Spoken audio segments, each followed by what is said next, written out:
అందరికీ నమస్కారం అండి. సంక్రాంతి పండగ 3 రోజుల పండుగ. 3 రోజుల పండుగలో మొదటి రోజు అయినటువంటి భోగి పండుగ రోజున ఇలా ప్రాతకాలం నిద్రలేచి ఇంట్లో నుండి మహిళలందరూ కూడా తలస్నానం చేసి గుమ్మంలో ఇలా ముగ్గులు పెట్టి దాంట్లో గొబ్బెమ్మలు పెడతారు. పెట్టిన తర్వాత భోగి మంటలు వేసి ఈ నెల రోజులు కూడా రోజు పెట్టిన గొబ్బెమ్మలన్నీ కూడా ఇలా గోడకి పిడకల్లా చేస్తారు.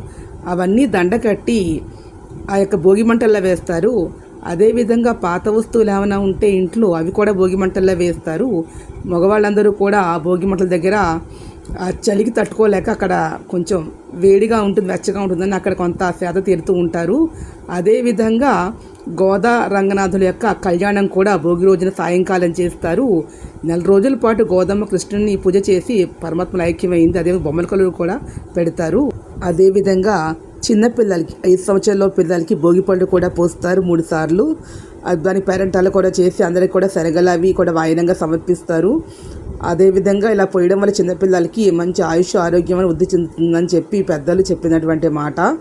అదేవిధంగా ఈ రోజున బొమ్మల కొలువు పేరెంటం చేసుకుని అందరికీ పిలిచి వాయినాలు ఇచ్చి బొమ్మల కొలువు కూడా చేసుకుంటారు. లైక్ చేయండి, సబ్స్క్రైబ్ చేసుకోండి.